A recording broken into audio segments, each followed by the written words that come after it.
This engaging one-hour session is specifically designed for dental professionals seeking to enhance their leadership skills, create a flourishing practice, and protect themselves from those things that are external to their business. Thank you for joining us and our panel of renowned industry leaders as they share actionable strategies and valuable insights to tackle the unique challenges faced by dental professionals today. This is a live event, so please engage with your peers, ask questions in the chat, and we're confident you'll leave equipped with actionable strategies to implement immediately. We also have a very interesting gift for you that I'm going to have some more details for you as we get closer to the end of our webinar. So stay tuned. I think you'll want to hear about that. And I want to go ahead now and welcome our panelists for this webinar, Debbie Carr, Paul Murphy, Ann Genish, and Tom Kirkham. Welcome. Thank you for having me. Thank you. Honored to be here. It is great to have you with us. And today we're with our Thriving Dentist Annual Leadership Event expert panel. We're going to dig into the cybersecurity pulse, trends, challenges, and best practice. But before we get into it, let me just take a couple of minutes to introduce our panel and myself. I'll lead off. And as I say, my name, it's Michael Walker. I'm a leadership coach, professional mediator, facilitator, and podcast and webinar host. And I am passionate about helping set leaders and their teams up for success that matters. My company, we focus on communication, conflict, and change. And my team and I work with Capstone Coaching to help unlock and engage the full potential of an organization and its people. Our first panelist up is Debbie Carr. Debbie is a leading authority in healthcare cybersecurity and compliance, known for her expertise in protecting sensitive healthcare information and ensuring organizations comply with regulatory frameworks like HIPAA. She is the founder and CEO of DK Carr and Associates, a consulting firm that provides customized solutions for healthcare practices, helping them safeguard patient data and maintain operational security. Debbie is passionate about bridging the gap between complex technical solutions and practical applications in healthcare environments. Our second panelist is Paul Murphy. With more than 20 years of experience in the technology sector, Paul is a recognized expert in data security, specializing in the creation and delivery of cutting-edge training programs, webinars, and workshops. He has a proven track record of translating the latest trends and best practices in data protection into practical, actionable strategies for organizations across a wide range of industries, including dental, healthcare, legal, and finance. Paul plays a key role in providing strategic guidance to help businesses stay ahead of emerging cybersecurity threats. Our third panelist up is Ann Genish. Ann is a certified information privacy and security professional with over 20 years of experience. Ann is North America's leading privacy and cybersecurity instructor, for the dental industry. She's renowned for her innovative and engaging training methods, and Ann's award-winning gamified programs simplify complex cybersecurity concepts into actionable strategies tailored specifically for dental teams.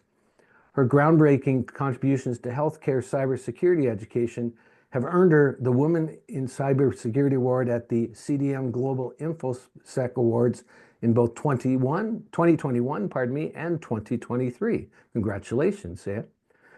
Our fourth panelist up tonight is Tom Kirkham. Tom is the CEO and founder of Kirkham Iron Tech, as you can see on your screen, a leader in managed IT and cybersecurity services. He is the best-selling author of Hack the Rich and the Cyber Pandemic, and a sought-after speaker on topics like AI-driven cyber threats, IT infrastructure, and digital resilience.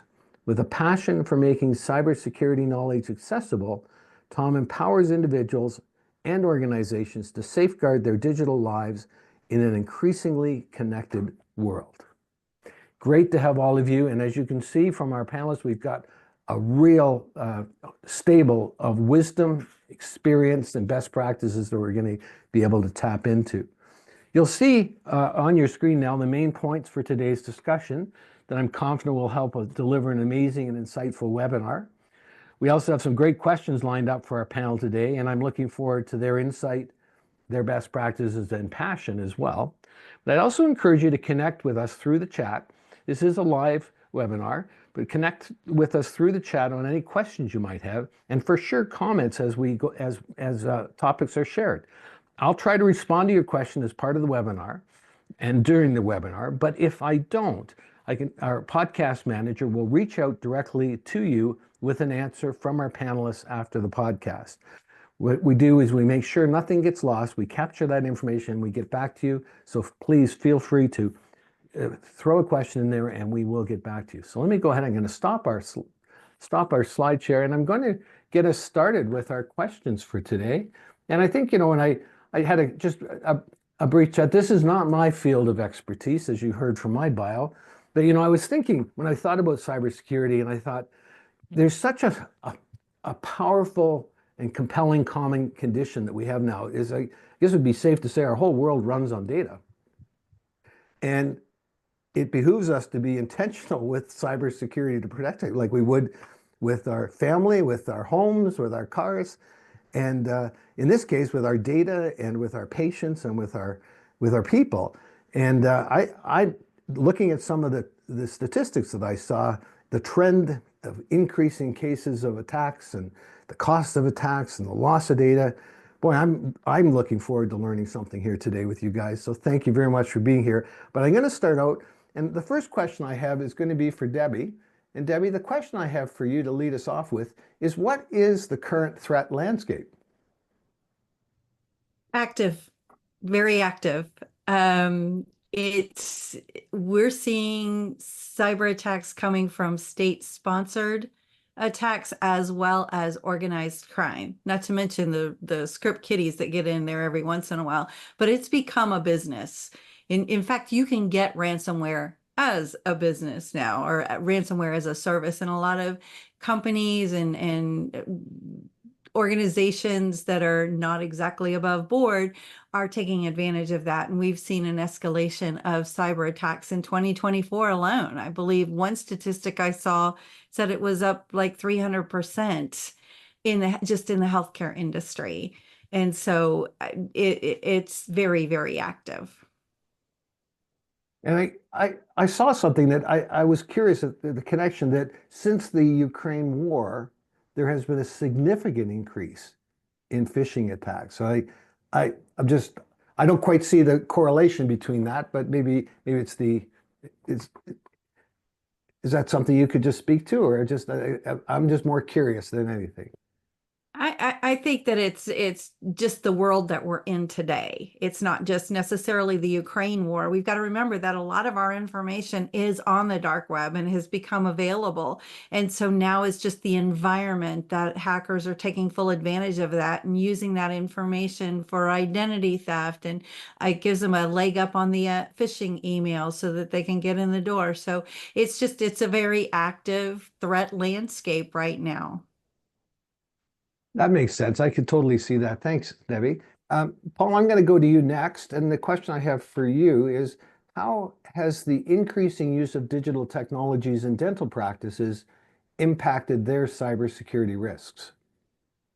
I would say that, the larger your digital footprint, the larger your attack surface becomes, right? So as offices are adding more and more devices that are being connected to the network, those are more and more potential access points for hackers, right? So obviously, computers, you're adding computers, as you're adding imaging equipment that gets networked.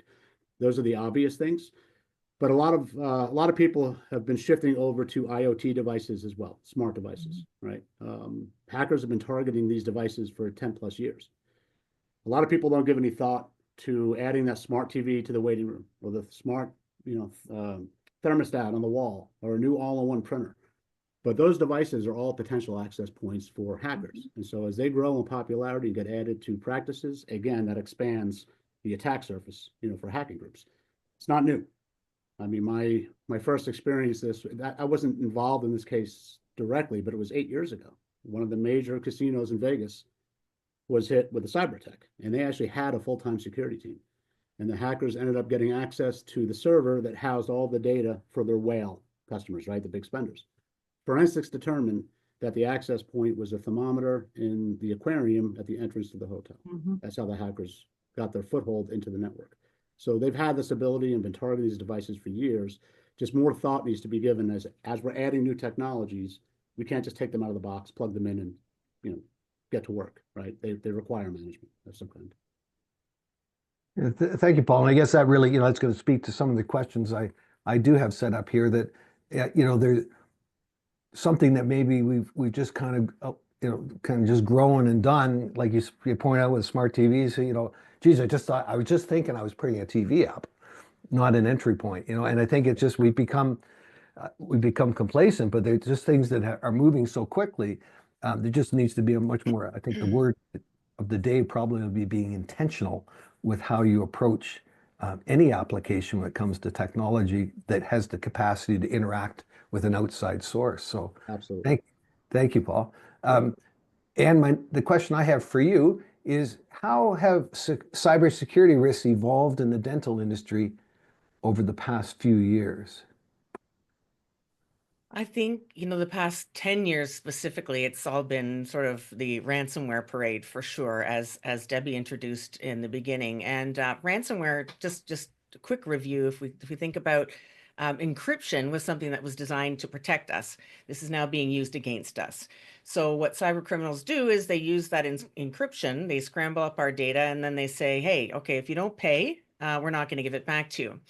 But what we have in the latter half of this trend is now that they're using it against us in the form of, we're going to steal that data first. And if you don't pay us by, say, Bitcoin or untraceable currency, we're going to publish it openly. And as Debbie alluded to as well, this section of the internet called the dark web, which is where all of the nefarious stuff happens and our data is sold, traded, and leveraged against us. What's more disturbing now that I see with this ransomware trend is that these bad guys, they're not just extorting the dental practices or the healthcare organizations themselves. Because they're getting all of the information about patients as well, we're starting to see cases where patients are actually being extorted directly. And if you think about all of the potentially embarrassing and very sensitive and juicy details that are in a health record, this is highly problematic, because if a bad guy sends me an email and says, I got all of your health information from Dr. Smith, your psychiatrist, and I'm going to publish it unless you give me $500 or whatever, it might even be much more, you can understand how effective that is, right? So I'm seeing tons of ransomware happening, and it's happening through things that you hear about, like phishing and social engineering. These are the types of tricks that are happening to us through our emails. And again, as these other folks have said, technology is embedded into every corner of our lives. There are lots of different access points through both personal and work. There's a lot of blurring of lines in dental practices when it comes to personal technology being used together with practice tools, especially email. If you think about that, emails not being encrypted, emails not being filtered, access to webmail through practice systems, allowing these types of phishing things coming in. And then, as I think someone mentioned too, these third-party vendor risks, which are, we're trying to move to the cloud, but then something as silly as not having great password hygiene means that it's actually worse than if we had our own server. So those are the types of things that I'm seeing. A lot of things that are really just trending more towards this extortion. And again, as Debbie said, it's not just this guy in the hoodie anymore. It really is, large organizations, gangs, and nation states that are using this method because it's just so economically great for them. And so, really anyone with an email address now is a target, but healthcare is, even more urgent with their need to have available data. So if they get locked down, they can be pinched pretty easily, because if they don't have good backup, they can't even operate. So, so I think that's kind of in a nutshell where I'm at and what I'm experiencing in the field. Thank you. And thinking in this ransomware, one of the statistics that really jumped out is that the cost of a breach in healthcare is the most expensive sector. And it kind of makes sense given the data that is potentially exposed and the legal implications that would easily follow something like that.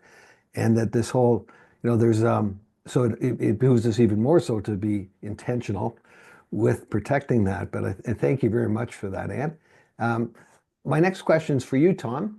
And the question I have for you is, what are some emerging cybersecurity trends in healthcare that dental practices should be aware of? Tom, you muted?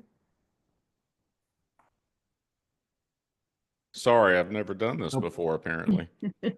But the first thing you've got to remember is this hacking industry, and make no mistake, this is a global industry. It was over $8 trillion in 2023, over $9 trillion probably for 24.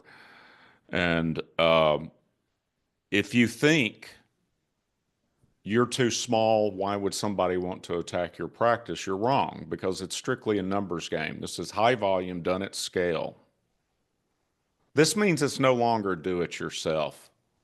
You need a consultant. You need to bring in an expert, not only to guide you in how to protect your practice, but also put in the proper defense. There's a thing in the industry that we call boom, and boom is the event.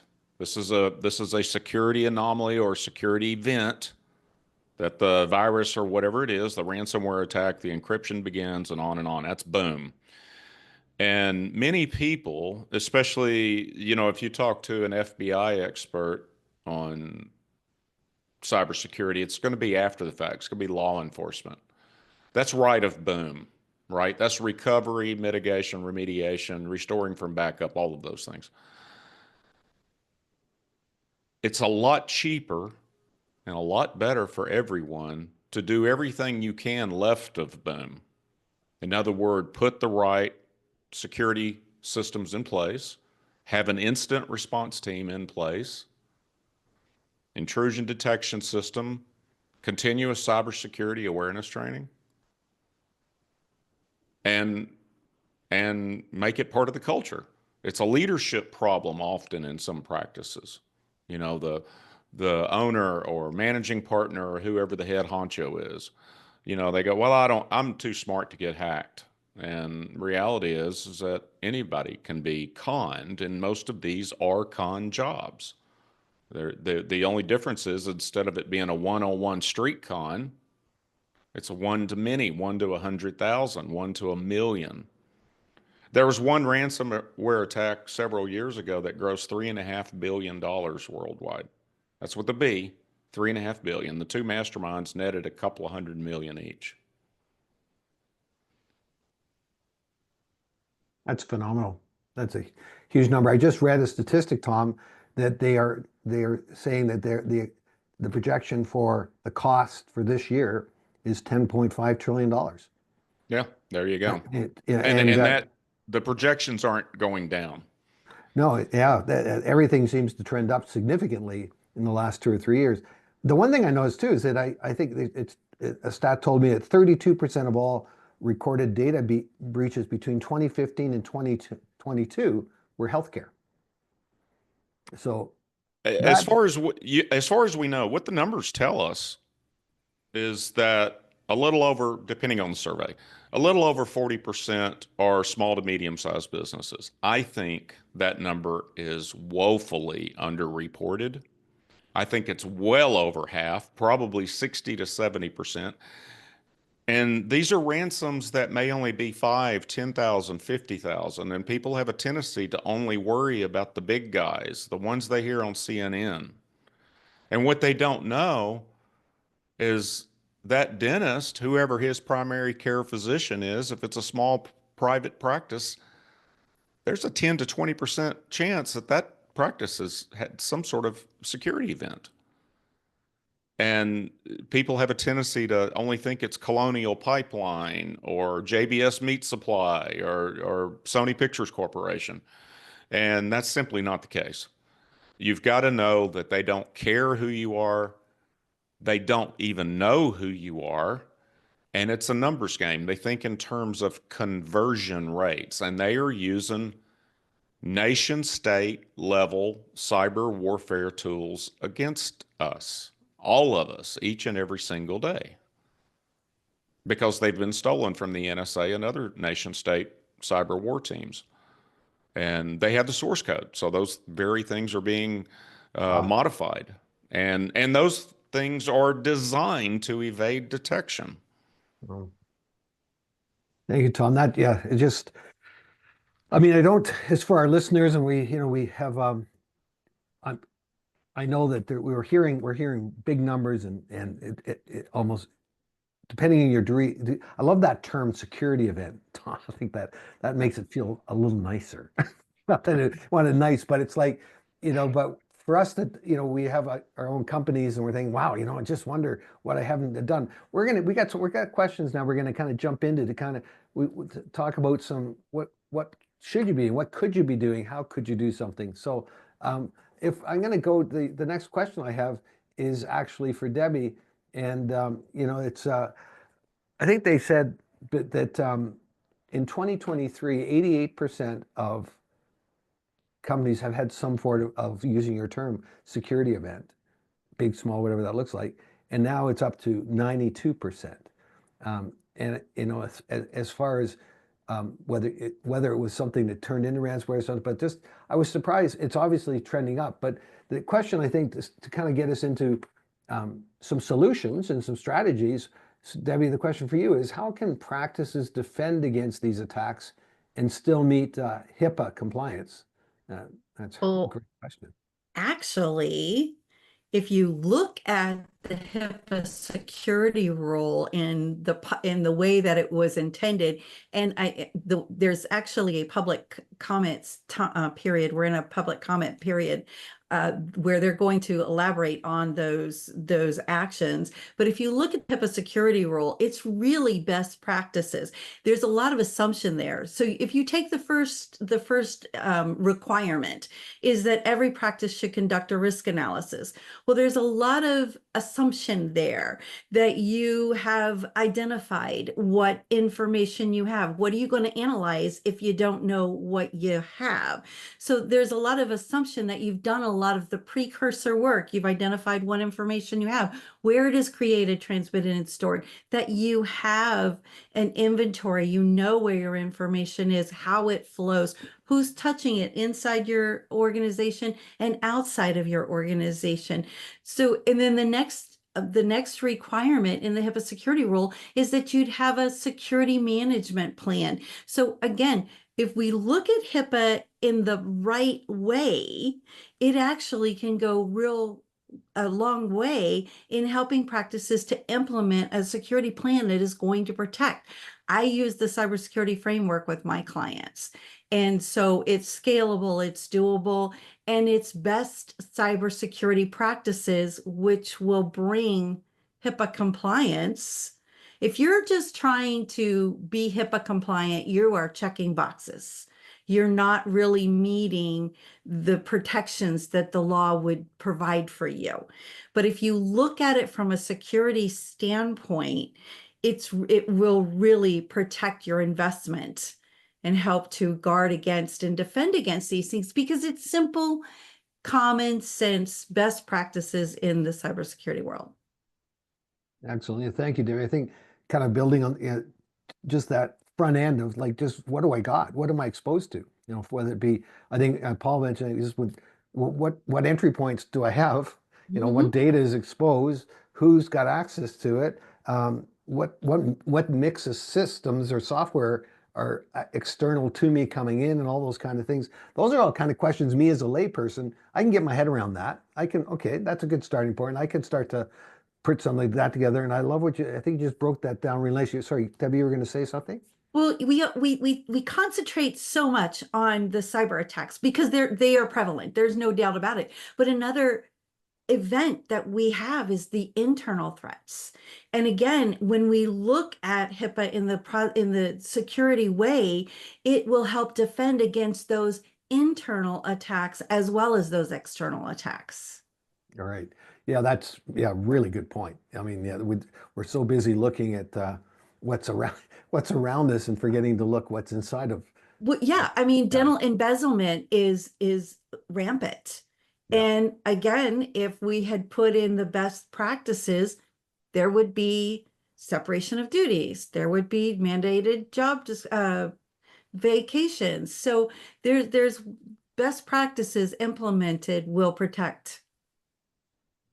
So at the risk of being terribly corny, I guess we need to start with a good risk analysis to take a bite out of this cybersecurity. Sorry. No, you need to identify what you're going to analyze Yeah, first. that you do. Thank you. Yes. Paul, I've got a question for you. And it's how can practices balance the need for cybersecurity with providing a seamless patient experience? Priority number one is preservation of, your practice's business continuity, right? Make sure that patients are actually able to be seen and treated on the day that they're scheduled to be treated, right? So, and that's doing everything you can from an offensive standpoint to prevent this type of attack. Dental's different, right? And we all know dental networks are a different animal. They're typically kind of held together with dental floss and Band-Aids, right? So when it comes to IT, obviously try to work with, not only a good IT provider who's responsive, but one that knows dental, knows the different practice management and imaging systems. And the same should be said for IT security companies, cybersecurity companies, right? Completely different vertical from IT. I don't want to be self-promoting here. There are other companies other than mine that really know the dental industry, but work with a company that's able to implement an effective layered security strategy that's not going to knock out integrations between practice management and imaging. That's not going to, interrupt your practice flow. So those would be two good places to start. Excellent. Thank you, Paul. Yeah, I think that idea too of that there is, when I take my car in to a mechanic, I know they have certain skill sets. And if I go to some mechanics, they can't really do all the work because they don't have the codes to plug into the computer to be able to do the digital assessment of what's going on with my car. They're not trained in that. They don't have those tools. And I think that's what I'm hearing you say is that there's very specific tools that are and knowledge bases that are critical to this process. But to be wise, I don't know the dental. I don't the dental well you said the floss and dental floss and Band-Aids, I think. Yes. I mean, and I can see that, but I think that probably applies to a lot of other industries too. But thank you very much for that, Paul. Let me go back to you, Anne. And the question that I have for you is, how can dental practices assess their current cybersecurity posture and identify weaknesses? Okay, so how can we do that? Now we can start to pick this thing apart. Yeah, well, I think just building on what Paul and Debbie said, it's not something that's a DIY or a checklist thing anymore. A really, a good security risk assessment or analysis, whichever you want to call it, isn't just sort of like taking a peek with human eyes. There's software that goes in and simulates cyber attacks and tries to punch holes and see, where are the gaps, where are the cracks, what doors are open in your firewall, and will provide you with an extensive set of reports that gives a status on every different element that then you can derive your cybersecurity plan. Dentists are familiar with this process. When a new patient comes through the door, they do a new patient exam, they take x-rays, and then that's how the treatment plan is derived. It's the same thing here. We need to do that risk assessment, which is like your new patient exam, and then create the treatment plan for that network and systems. And I think, and like Debbie said, I think HIPAA does a good job of giving us some guardrails, but when it comes down to the specifics, again, I think we're just in a place now where we have so much stuff connected. A dental office really is probably the most sophisticated of all the different types of healthcare practices when it comes to technology. They really go hard and heavy into adopting these new types of things for diagnostics, treatment planning, optimizing case acceptance, all this type of thing. And so again, we have all these different vectors of threat, but then again, as Paul said too, it's you got to be really talented to really lock it down, but allow great workflow. So you got to have at least a relationship with, I think, with a certified cybersecurity pro, either like a CISSP or a CISSM, that'll work together maybe with your day-to-day IT provider. That's the business model that we have in Canada, and it works really well. Just so that there's this recognition that just like we have general dentists and we have endodontists and periodontists, the same thing happens. Is you need these more experienced, with certified individuals to manage this aspect and put a really solid plan together. So it's really about knowing what you have, like Debbie said, what data do we have, where does it live, what different pieces of software and hardware we have, and how are they all connected, and how do we tighten that up as much as we can to keep the bad guys out and hopefully stop a lot of human error, which is a lot of the problem too. But I think you just need to have these higher level of tools and experience to make that analysis and plan happen. Thank you, Ann. Yeah. Tom, I have a question for you, and we started talking about it, but I think I'm sure it's something we could expand on, because the average size of a dental practice is often more on the smaller side. And the question, though, is how are small dental practices more vulnerable to cyber attacks compared to larger ones? And if so, why? A couple of reasons. The answer is yes. Just because I think that the small businesses are way underreported, but they're also the ones that are more likely to view IT as an expense rather than an investment. And we're not going to get breached because it's just me and a staff of 5 or 4. Why would anybody want to attack us? And once again, the majority of especially ransomware attacks, the majority of these attacks are, $5,000-$10,000 ransomware. They don't know who the dentist is. They don't care who the dentist is. They don't care where they're located. All they know is they have 100,000 dentists on a list. And because they want to be able to rinse and repeat these attacks, they don't want to be the hackers that end up on CNN or the New York Times. They want to do it again in a couple of weeks. So imagine they have a list of 100,000 dentists, maybe all the licensed dentists in California, whatever. And they've got the emails. They send out an artificial intelligence enhanced email to make it targeted. So maybe it's going to somebody in accounting and it appears like it's from the dentist themselves. And they personalize it for every one of those 100,000 using AI. Okay? Now, if they can just get 1% of those 100,000 to be potential victims, and they collect an average of $10,000 per victim, that's a $10 million payday. Fully automated, beginning to end, with even a 1-800 help desk for the victim to help them obtain Bitcoin, to help them with technical problems and unencrypting the files, because it's a business model. It's been around for 30 years. A lot of people don't know that. It's been around longer than Bitcoin. And it's super lucrative to go after the small ones if you're playing the volume game.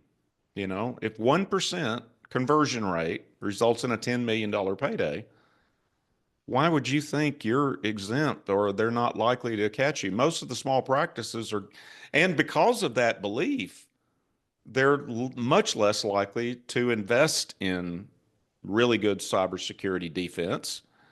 And if they view IT as an expense, that's an uphill battle already. IT is an investment, not an expense. A lot of people overlook that. But, and you've got to consider things like business continuity, like Paul was talking about. That's part of the NIST cybersecurity framework. It's recovery. There's no such thing as 100% defense.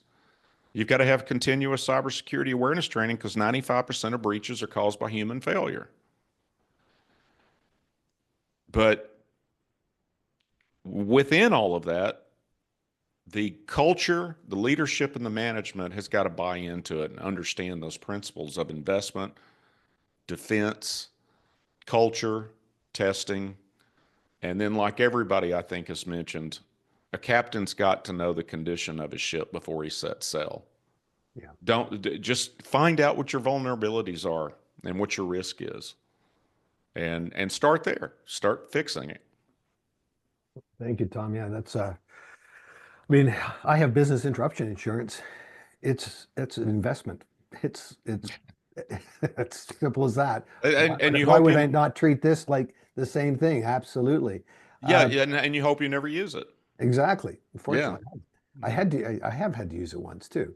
So let's shift gears. Let's go into a little further into cyber attacks. So Debbie, I'm going to lead you off with this, but how should practices respond to cyber attacks and what steps should they take? Well, don't just wipe and clean and think no one's going to know about it, because that's not going to fly anymore. And unfortunately, that's what a lot of practices are doing. They'll call the IT because they don't have a plan in place, so they don't really know what to do. So and it's a panic situation. And so they panic. Their IT, who they have trusted, is saying, "Oh, we're going to restore for you. It's all right, no problem." Well, that's all well and good until somebody asks for their records and you don't have them, or until your data shows up on the dark web and the FBI decides to visit you because your data's on the dark web and you did not report. You have an obligation to report to your patients when you've violated their trust. And we ask for a lot of information up front in a dental practice. And that is establishing a trust relationship.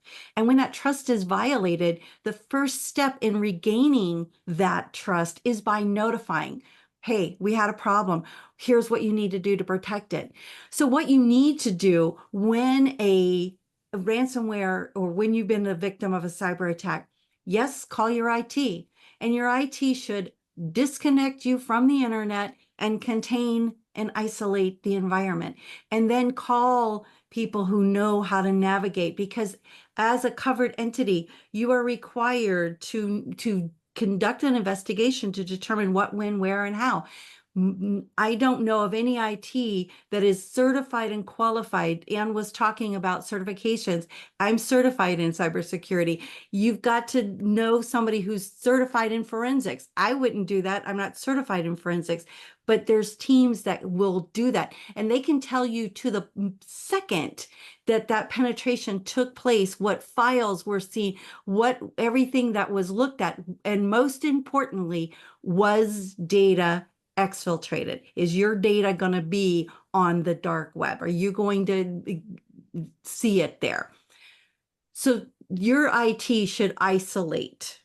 Now, there's some steps that I recommend with my clients, depending on the situation, because the idea is to get back up and running as quickly as possible. But we have a crime scene. You wouldn't remove a dead body from a crime scene. Why do you go in and start wiping and restoring? Yes, So the first step is to notify or work with somebody who's qualified to know how to navigate, because you're going to need the forensic team. You're going to need a legal team to defend you. I have clients that it's like the day after we report, they've got 3, 4, 5 class action lawsuits coming after them. And so you're going to need legal teams that are going to know how to navigate this. You have to report to the state that you're in. You have to, and it's not where you live, it's where do your patients live. During COVID, people moved. I had practices that were hit that, oh yeah, everybody lives in Massachusetts. Well, guess what? They don't all live in Massachusetts anymore. They moved.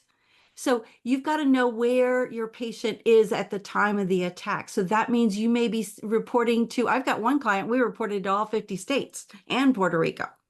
So it's where does your patient live?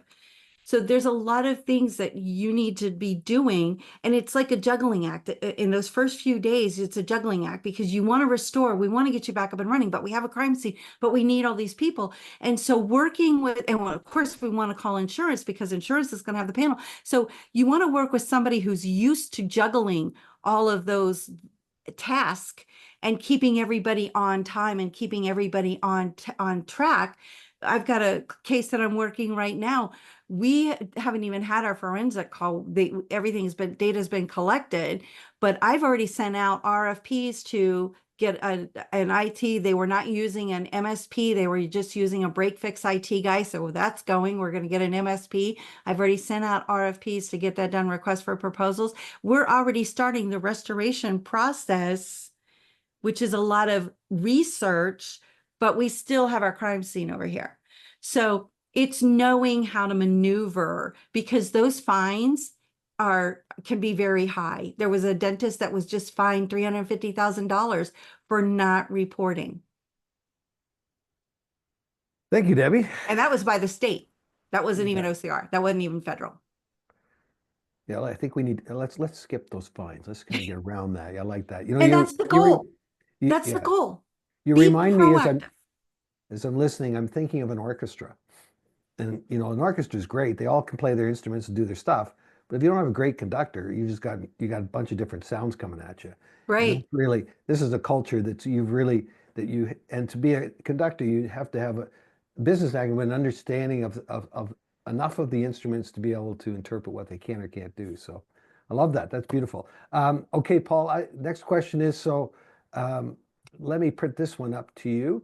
How do dental practices ensure business continuity during and after a cyber attack? So we've had it. Now what do we do? They don't, honestly. So number one, I think people need to be aware that the attacks that are happening today don't resemble what was happening 4 years ago, right? So maybe you're a practicing dentist and someone in your town got hit, or someone you went to dental school with got hit, and you know it was a horrible experience, but they were back up and running, 4 days later. That's not going to happen. Number one, you're going to be shut down. You're going to be closed. It's going to be a total loss of business continuity for on average 7 to 10 days.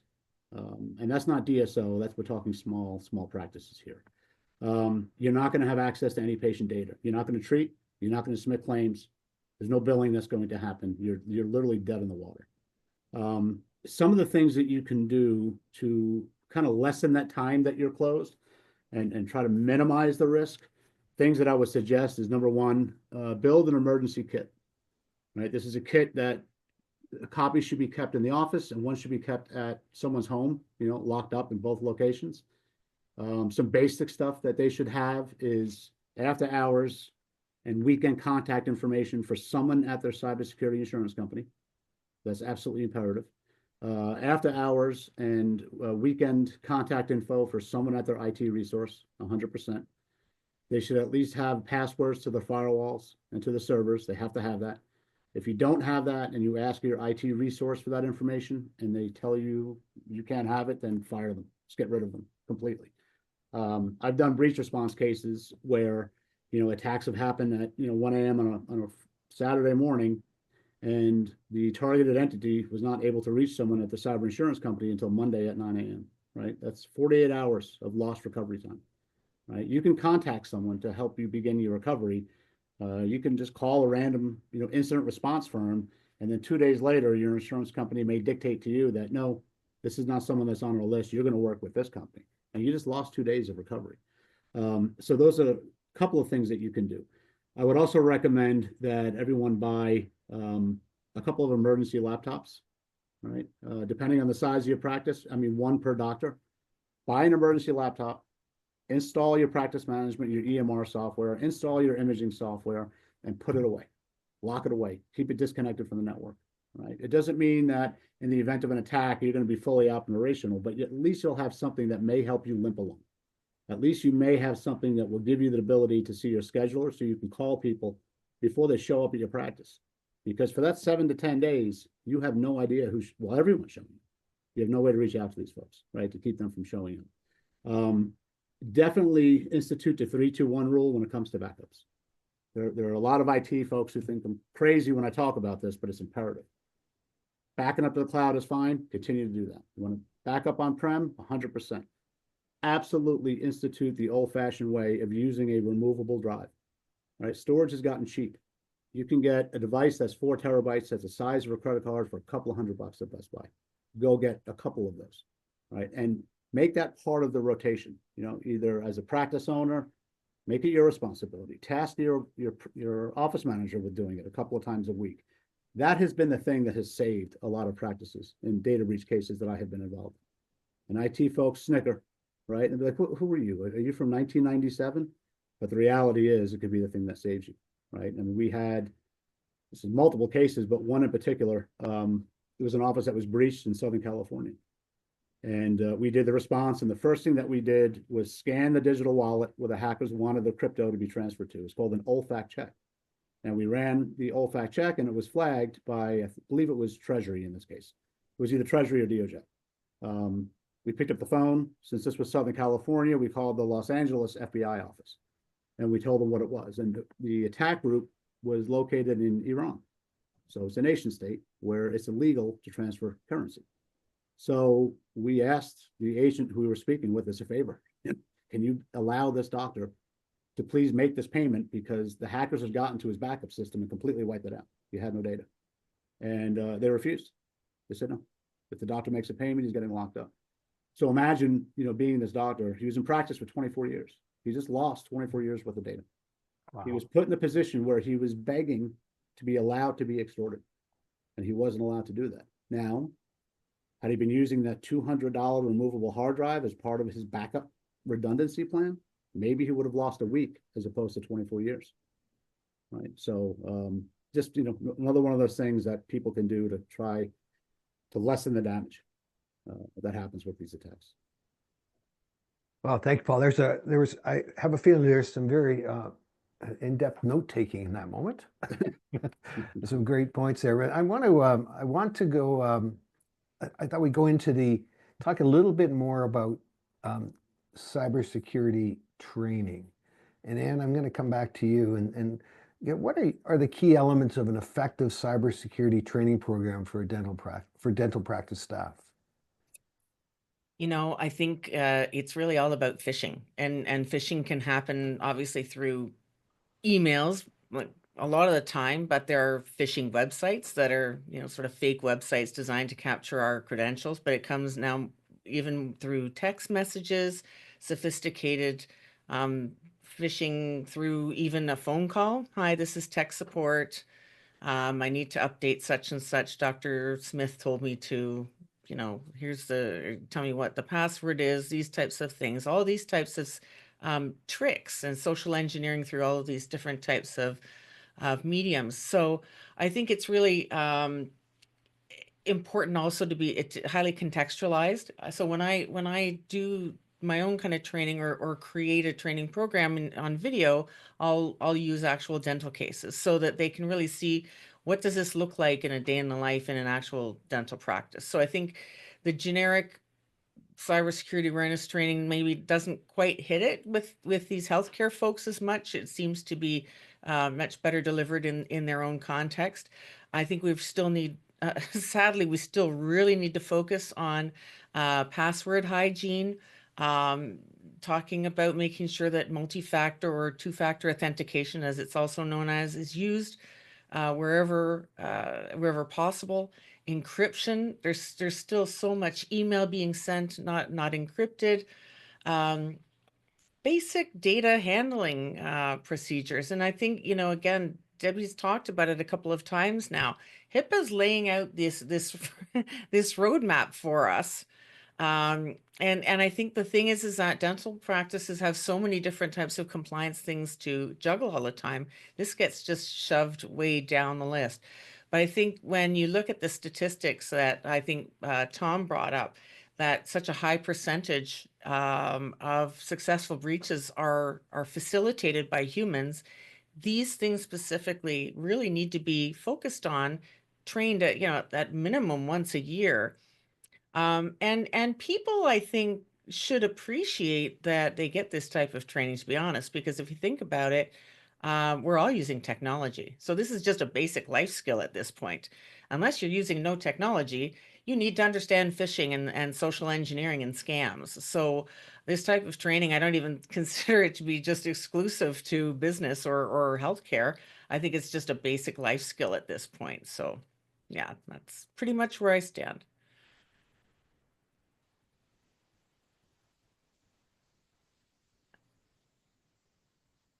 So I just had a background noise that I had to deal with there. That you really, a statistic I saw that 41% of all infections come through phishing.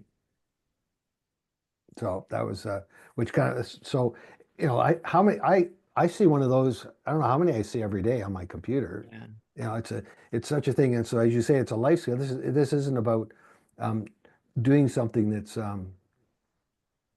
it's not, I'm going to come back to that word. You need to be intentional with this and not just sort of, well, hopefully it'll go away. Let me go to, Tom, I've got a question for you. And again, talking about backup systems, we touched a bit about that, but what role do backup systems play in the recovery process? Obviously, Paul was sharing some of that, and there's a couple of comments about the types of platforms that, or types of devices used for backup was mentioned in the chat there. But what role does backup systems play in the recovery process, and how often should backups be tested? And even what does even that look like? Well, how often should it be tested? So it should be checked every single day. Human beings looking at the backup, checking the date stamps or whatever makes you comfortable just to make sure the backup is still functioning. There is no backup system that I've ever discovered that flawlessly works. And when it doesn't work, flawlessly tells you that it failed. Never found one yet. Got to have human beings checking it. Now, when it comes to doing tests, like doing periodic restores, that just depends on the nature of the data, how much data we're talking about, all these different data silos, what's more critical than this, and what kind of time frame can I suffer a data loss without significantly impacting the business? Data that doesn't change often, right? More static rather than like transactional data. And so we develop custom, as I'm sure everyone does. We do custom systems tailored for each and every client. Now we go in knowing, okay, we're going to put a ransomware proof backup in. Okay, that usually means no USB hard drives hanging off the server. That's not going to be there.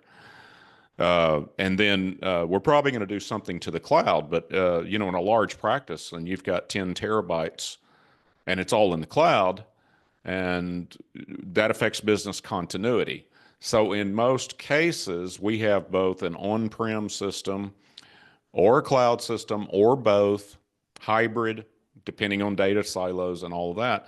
But if you don't at least check the backups or pay somebody to do it, which whoever's providing your backup service, your MSP or whatever it may be, if they're not checking it, and you'd be shocked how many don't, you don't really have a backup. You got a wing and a prayer, and you hope it's going to be there when you need it.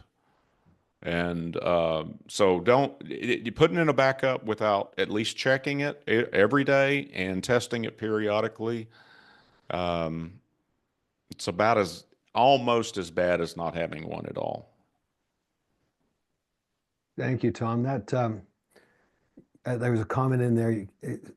Phil said, he said, you can't imagine how many people thought they were doing backups only to realize that their backups are not good. And what I've just heard you say is, this is a multi-prong approach, and to be smart with it, and obviously cross-reference, cross-check it. But there's some, obviously, I love the line, they're having USBs hanging off your hard drives. I have a feeling there might be one on mine right now. So we'll talk about that right now.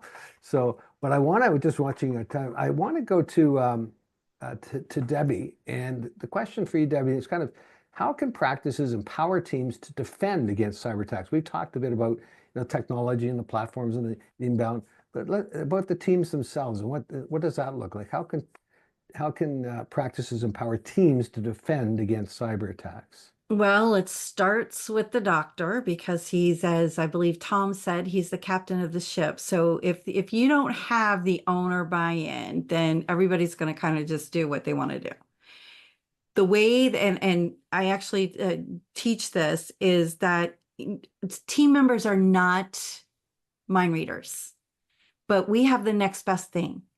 We can have policies and procedures, and that guides all of the team members on how data is supposed to be handled and flowed through the practice, how it's supposed to be protected. But if it's not in writing, and if you haven't trained on it, it doesn't exist. So it's important to have those written policies and procedures. And actually, HIPAA has two trainings. It has the phishing and the security awareness training, but it also requires that you train on your policies and procedures. And those should be customized to your practice. They shouldn't be what you bought somewhere and you just filled in the blank with your practice name. It needs to be how you really want your data to be handled in your practice. Go just the backups alone. There should be a policy in your manual instructing all team members that they are prohibited from saving anything that is patient related or practice related. There's a lot of other data in a practice that might come into play. I had a practice that was hit with ransomware, and I was able to get back their data because I knew some tricks with with the programs that they had. I couldn't do a thing about QuickBooks.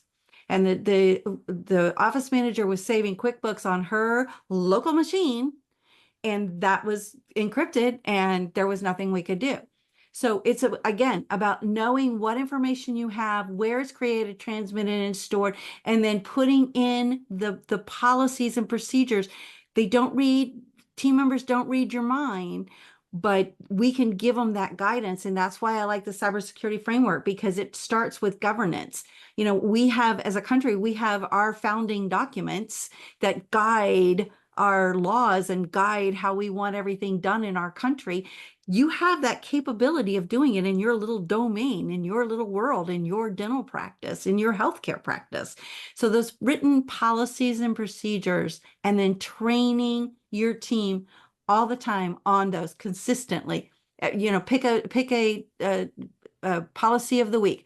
Password policy. I agree with Ann. That seems to always be a stickler, because I'm fighting with ITs and MSPs that don't want to give unique users credentials to the employees. There's a reason why we do that. It's so that we can track, and we can say, okay, your role does not require you to have access to the internet. So guess what? You're not going to have access to the internet. I don't care what computer you're on, because you've got roaming profiles. So there's things that we can do to put into place to protect against these attacks, and to protect against insider attacks as well. That's great. Thank you, Debbie. That is awesome. And in view of our time, I'm going to have to start wrapping us up. But give me a couple. I'm just going to share my screen here.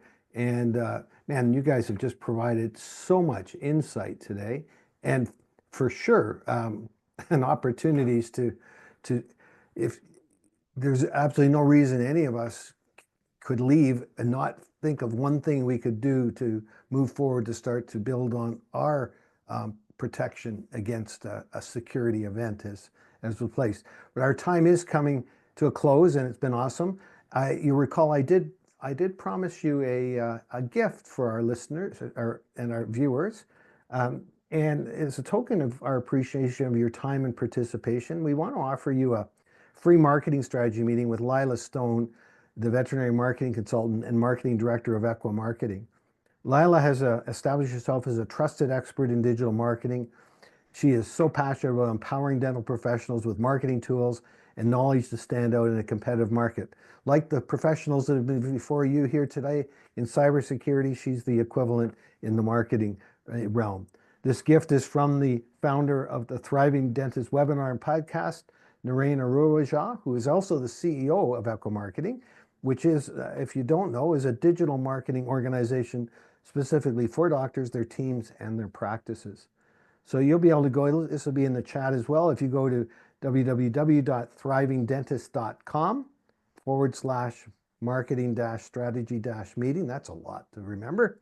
You will be able to book a complimentary session with Lila at your convenience. Now, when I get an opportunity like this, I kind of weigh it through two questions. And it kind of reflects a bit on what we've been talking about too. The first question is, what's at risk if I reach out? Well, just your time, because it's free and there's no tricks here. And the second question, which is kind of the one that really is a determining one and looking forward, is what's at risk if I don't? And I'll leave that with you to make a decision. And we sure hope you'll take advantage of that opportunity with Lila. But I want to just kind of, first of all, thank you to our expert panel, Debbie, Paul, Ann, and Tom. You guys were amazing. So much insight, best practices, and actionable content, just like we build it and you delivered just like we promised. So thank you very much. Collectively, you guys have made, as best as you can, the complex simple, the hidden visible in some ways, and the difficult a little bit easier for us to move forward. And secondly, thank you to all our attendees for the privilege of your time and your participation. Without you, we don't grow together and set each other up for success. Please, a reminder to like, share, and review us on your favorite social media, and you can go ahead and be someone else's success. So again, thank you to our participants. Thank you for your involvement. Thank you for the panel. And until next time, keep striving for excellence and exceptional patient care. Thank you again, Michael Walker. Till next time.